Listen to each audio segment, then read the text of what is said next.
देश के चर्चित राजनीतिक रणनीतिकार प्रशांत किशोर की पार्टी जन सुराज ने बिहार में चुनाव लड़ने का ऐलान किया था और चुनाव मैदान में अपने उम्मीदवारों की पहली सूची 52 उम्मीदवारों की पहली सूची जारी कर दी है।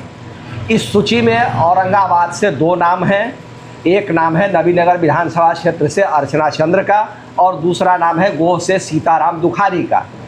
जैसा कि पार्टी ने पहले ही घोषणा की थी कि मैं हर जिले में एक उम्मीदवार महिला बनाऊंगा और एक उम्मीदवार अति पिछड़ा जाति का होगा, तो अपनी घोषणा के अनुरूप ही जन सुराज ने सूची में स्थान दिया है।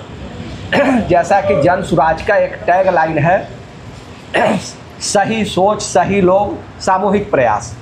तो सही सोच और सही लोग का चयन इस सूची में दिखा है और मेरे साथ है जन सुराज नेत्री अर्चना चंद्र जो नबीनगर से उम्मीदवार घोषित की गई है। तो बातों की शुरुआत हम उनसे करते हैं। कई दलों से आपने सफ़र शुरू किया, पहले तो प्रमुख बनी बारुण की, उसके बाद बहन मायावती की पार्टी में भी गई, भाजपा में भी गई, जन सुराज में फिर आई। तो पहले तो ये बताइए कि जन सुराज में आने का क्या कारण रहा इस सफ़र में?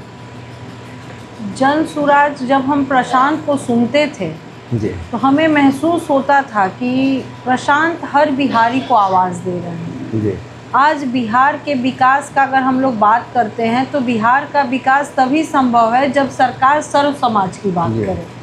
लेकिन हमारे बिहार में सिर्फ 2 गठबंधन हो गए थे। कुछ पार्टियां एक तरफ एनडीए के तरफ आ गई थी, कुछ पार्टियां महागठबंधन के तरफ चली गई थी और वो लोग खड़े होकर अपने समाज को आवाज़ देते थे कि आपके समाज का बच्चा मेरे साथ है, आप हमको वोट दीजिए। अगर वही हाल महागठबंधन का था, वही हाल एनडीए का भी था।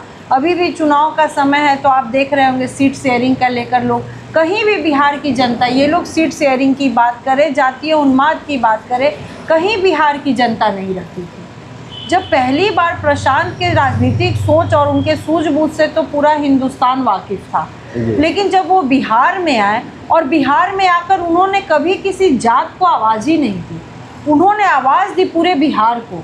और पूरे बिहार के लोग, सब लोग इस बात को समझता था कि कहीं ना कहीं सरकार बनाने में हम में कमी हो रही है कि हमारे घर तक विकास नहीं पहुंच पा रहा है। लेकिन ये दोनों पार्टियां जनता को सोचने ही नहीं देती थी, इतना उन्मादी बना देती थी। जब प्रशांत ने पूरे बिहार के सर्व समाज को जब उन्मादी बनाया तो आज पूरा एक थर्ड खेमा तैयार खड़ा हो गया और पूरे बिहार की जनता, सर्व समाज आज प्रशांत के बातों को सुन रहा है, उनके बातों पे अमल कर रहा है। और मैं कहीं भी जा रही हूँ, सर्व समाज के जो युवा बच्चे हैं वो कहते हैं अगर प्रशांत की हार नहीं होगी, बिहार की हार होगी। जब बच्चे ऐसा सोच रहे हैं तो सोचिए प्रशांत के लिए क्या जज्बा हो गया होगा। जो बुराइयां, जिन बुराइयों की आप बात कर रही थी, जो अन्य दलों में बुराइयां हुआ, उन बुराइयों की झलकी पहली सूची जारी होने के साथ जन सुराज में भी दिखी है। कई लोगों ने नाराज़गी जाहिर की है, उसमें आपके ज़िले के भी लोग शामिल हैं, कुछ महिलाएं भी शामिल हैं। तो क्या ये नहीं लगता है कि राजनीति में आते ही राजनीतिक बुराइयां किसी दल को घर करने लगती हैं? नहीं, देखिए, वो आप प्रशांत ने जो उम्मीदवारी की बात की थी तो प्रशांत ने एक कॉरम बनाया था और प्रशांत का कहना था कि मेरे यहाँ जो भी प्रत्याशी हैं उस कॉरम को पूरा करना होगा और जनता की आवाज़ बननी होगी, तब हम आपको उम्मीदवार बनाएंगे। और नाराज़गी कहीं नहीं है, प्रशांत से वही लोग जो जुड़े हैं जिनको बिहार से लगाव है, बिहार के जज्बा से लगाव है। और जो आप बात कह रहे हैं कि प्रशांत अभी टिकट में ही कर दिए, तो प्रशांत ने ये बाबा साहब भीमराव अंबेडकर का सोच था कि जिस समाज की जितनी भागीदारी होनी चाहिए उसको उतनी हिस्सेदारी मिलनी चाहिए। और प्रशांत ने तो लोगों में कहा है कि महात्मा गांधी और अंबेडकर की सोच की बात करने वाले दोनों पार्टियां, अंबेडकर और महात्मा गांधी की जो सोच है, वो स्लोगन तो ज़रूर, उनकी बात ज़रूर करते हैं, लेकिन जो चीज़ वो धरातल पे लाना चाहते थे वो नहीं ला पा रहे हैं। तो प्रशांत ने उसी स्लोगन की तहत, जिसकी जितनी संख्या भारी उसकी उतनी भागीदारी के तहत ही वो काम किया। जब टिकट घोषणा के पहले आप बदलाव यात्रा कर रही थी या जनसंपर्क कर रही थी, तो उस दौरान आपके साथ और भी कई टिकट के दावेदार थे, लेकिन सारे टिकट के दावेदार एक सुर में कहा करते थे कि पार्टी जिसे टिकट देगी हम उनके साथ होंगे। कहीं कहीं ऐसा दिख रहा है कि नहीं, साथ तो पहले बातें तो कर रहे थे, लेकिन वो धरातल पर आपके साथ क्या इस तरह की बात लागू हो रही है? नहीं, मेरे साथ ये लागू नहीं हो रही। जहाँ तक बदलाव यात्रा की बात है, मैं नवीनगर में अकेले ही बदलाव यात्रा कर रही थी। मैं हर जगह प्रशांत का जो भी बात था वो मैं खुद कॉरम पूरा कर रही थी। और जो नवीनगर के जो लोग और भी प्रत्याशी हैं, उन्होंने अभी मुझे फ़ोन पे बधाई भी दी है और मेरे साथ खड़ा रहने का वादा भी किया है। आज आएगा 5 काम हो जाएगा, यह तो एक पार्टी के स्तर पर हुआ है, लेकिन आपके स्तर पर आप नवीनगर विधानसभा क्षेत्र में 5 काम और ऐसा कौन सा खास हो जाएगा जो आप अपील कहेंगी कि 5 काम ये हो जाएगा?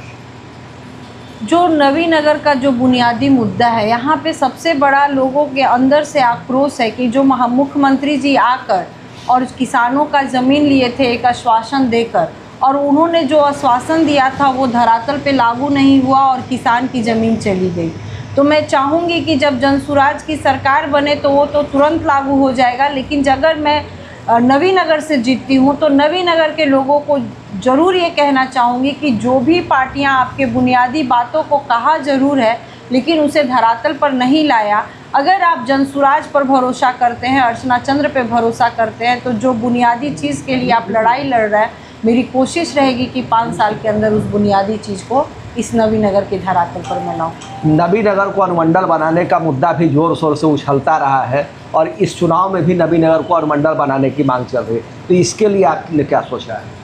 मैं कोई झूठा वादा नहीं करूँगी, क्योंकि मैं अगर जो भी चुनाव नवीनगर में हुआ है या जदयू का लोग जीता है या महागठबंधन का, लोगों ने अनुमंडल की ही बात कहकर चुनाव जीते थे।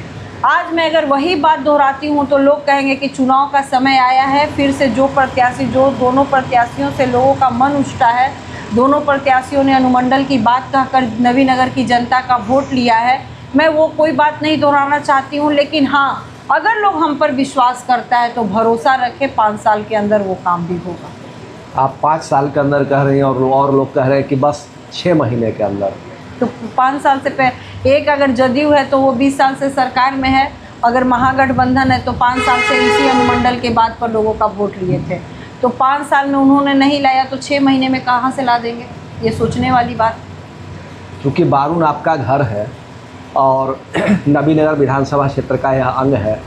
नवीनगर में तो डिग्री कॉलेज है सरकारी, लेकिन बारून में कोई डिग्री कॉलेज नहीं, एक पीएटेड कॉलेज है और वह भी आप ही के परिवार का है। तो क्या आपका प्रयास होगा कि यहाँ डिग्री कॉलेज खुले सरकारी स्तर पर? बिल्कुल होगा।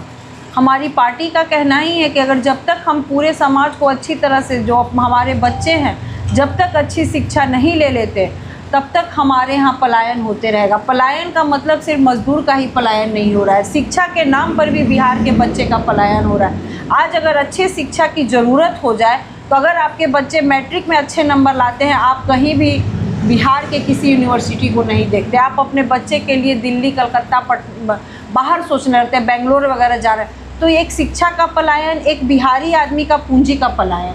प्रशांत का यही कहना है कि हम शिक्षा को भी रोकेंगे, पूंजी को भी रोकेंगे, और जो मजदूर, जो हाथ है, जो 12,000 15,000 के लिए जो सिर्फ काम करने के लिए बच्चे को, अपने परिवार को छोड़कर बाहर जाता है, उस हाथ को भी रोकेंगे। उस शिक्षा के रूप में जो पैसा का पलायन हो रहा है उसको भी रोकेंगे। और जो बच्चे माँ बाप से कम उम्र में ही बाहर अच्छी शिक्षा के लिए चले जाते हैं, जिसकी वजह से वो बच्चा पूरी तरह से खिल नहीं पाता, तो अच्छी शिक्षा का व्यवस्था करेंगे कि हमारे बिहार के बच्चे बिहार में ही रहकर पढ़े, गार्जियन भी अस्वस्थ हो, बच्चे भी स्वस्थ। आपके जो चुनाव में प्रतिद्वंदी होने हैं वे स्थापित राजनीतिज्ञ हैं, विधायक रह चुके हैं, सांसद रह चुके हैं, तो उनसे किस तरह की चुनौतियाँ मिलेंगी, किस तरह की चुनौतियों की आप उम्मीद करें, उनसे निपटने के लिए क्या कुछ आपने सोच रखा है?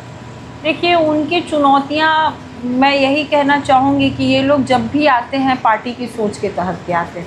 जो 35 साल से बिहार जिस चीज़ को देख रहा है, वो पूरे प्रशांत ने उस चुनौती हर बिहारी के अंदर जगा दिया है। इन लोग जिस तरह की बात करते हैं, मैं आपसे पहले भी कही कि दोनों पार्टियों में कभी आप देखिएगा कि उस पार्टी का नेता पार्टी बनाया है, कभी महागठबंधन के तरफ है, कभी एनडीए के तरफ है। कभी सीट शेयरिंग के चलते उसको छोड़ता है, कभी उसको छोड़ता है। तो कहीं ना कहीं ये लोग बिहार की जनता को आवाज़ देते हैं मुख्यमंत्री बनने के लिए, मंत्री बनने के लिए, विधायक बनने के लिए, लेकिन पहली बार कोई ऐसा व्यक्ति आया है जो कहता है कि आपको चुनना है। उनको कहना है किसी के लिए नहीं, अपने बच्चों के लिए आपको मत देना है। और उन्होंने तो दिनकर की वो लाइन कही है कि अब ये 2025 का जो विधानसभा चुनाव होगा, दिनकर की लाइन हर बिहारी याद करे, सिंहासन खाली करो, जनता आ रही। प्रशांत जी ही कहते रहे हैं कि बिहार की नंगी हकीकत है, जाति बिहार की नंगी सच्चाई है, लेकिन उन्होंने कहा था कि हर इंसान की जाति होती है और हर जाति में काबिल लोग होते हैं, और उन्होंने यही कहा था कि हम काबिल लोगों को ही, उनकी जाति होगी लेकिन वो काबिल लोग होंगे, हम काबिल लोगों को ही उम्मीदवार बनाएंगे। तो आप प्रशांत जी ने आप पर भरोसा करके आपको उम्मीदवार बनाया, लेकिन जाति की सच्चाई और आपकी जाति से कुछ और पहले तो अलग माना जा रहा था कि आप अपनी जाति के इस इलाके में सिंगल कैंडिडेट होंगे, लेकिन आपकी जाति के एक और कैंडिडेट आ चुके हैं, बड़े लाव लश्कर के साथ, ताम झाम के साथ मैदान में आए हैं, और लग रहा है कि वे चुनौती भी दे रहे हैं। तो क्या उनसे कैसे निपटेंगे? मेरी चुनौती वो हर सोच के साथ है जो जात की बात करता है। मेरी चुनौती उस हर सोच के साथ है जो समाज को उन्मादी बनाता है। प्रशांत ने बुद्धिजीवी समाज को आवाज़ दिया था, और बुद्धिजीवी समाज जब प्रशांत के साथ खड़ा हुआ तो दोनों पार्टियों का जनाधार खिसक गया। और जहाँ तक अभी तक जो आप जिस व्यक्ति की बात कर रहे हैं, वो जो हमारी सोच है हमारी पार्टी की, वो सोच में वो कहीं खरे नहीं उतर रहे। जहाँ तक अभी तक जो मेरा मानना है, अभी उनके ही परिवार में प्रतिनिधि हैं, मुखिया के प्रतिनिधि हैं। वहाँ पर अगर आप उनके पंचायत को देखें, जिस नवीनगर को सींचने की बात कर रहे हैं, आप 4 साल से जिस पंचायत के मुखिया हैं, आपने उसमें क्या किया? जनता गुमराह नहीं है। आप उन्मादी बनाकर वोट नहीं ले सकते, आप जात पात की बात कर कर वोट नहीं ले सकते। आपकी जनता आपकी रेखा देखेगी। आप एक पंचायत का नेतृत्व कर रहे हैं, जब वहाँ आप जनता को खुश नहीं कर पाए तो 15 दिन के लिए समाज को उन्मादी बनाने आए हैं। पूरे नवीनगर को थामने की आप बात कर रहे हैं, ये कैसे संभव? आप पहले भोपतपुर को संभाल लीजिए, फिर नवीनगर का बात कीजिए। वोटरों से एक अगर बात की जाए कि एक वादा करना है, सिर्फ एक वादा, प्राइमरी सुपर प्राइमरी है, तो वह क्या कहेंगी आप कि इस काम को मैं पूरा करूँ? मैं अपने वोटरों से हाथ जोड़कर विनती करती हूँ, हमारी पार्टी की जो सोच है उस पर आप आइए। अपने घर परिवार, पहली बार कोई ऐसी पार्टी आई है जो परिवार के बारे में सोचता है। ये ऐसा प्रशांत का ये सोच है कि जब तक परिवार खूबसूरत नहीं होगा, समाज खूबसूरत नहीं होगा, बिहार खूबसूरत नहीं होगा। अभी तक आप दोनों दलों को देखते हैं, वो सिर्फ उन्मादी बात कर रही हैं। प्रशांत ने परिवार में 3 पीढ़ियों के बारे में सोचा है। 15 वर्ष के कम उम्र बच्चे की अच्छी शिक्षा, जो 12,000 15,000 रुपए के लिए जो बच्चे बिहार से बाहर जा रहे हैं उनको उन्हें बिहार में रोककर रोजगार, और वृद्धा पेंशन जो हमारे 60 वर्ष के ऊपर जो पुरुष और महिला हैं या विकलांग या विधवा हैं उनको 2,000 पेंशन। तो 3 पीढ़ियों के बारे में अगर किसी ने सोचा है तो वो प्रशांत किशोर, जो 3 पीढ़ियों को संभालेगा वो समाज को बहुत खूबसूरत बनाएगा और बिहार को भी बहुत खूबसूरत बनाएगा। चलिए, धन्यवाद। ये थे जनसुराज नेत्री अर्चना चंद्र, जो नवीनगर विधानसभा से पार्टी की उम्मीदवार हैं। आज हमने उनसे बात की। अगली कड़ी में फिर किसी और उम्मीदवार से बात होगी, उनकी सुनाएंगे जनता को। धन्यवाद, प्रणाम।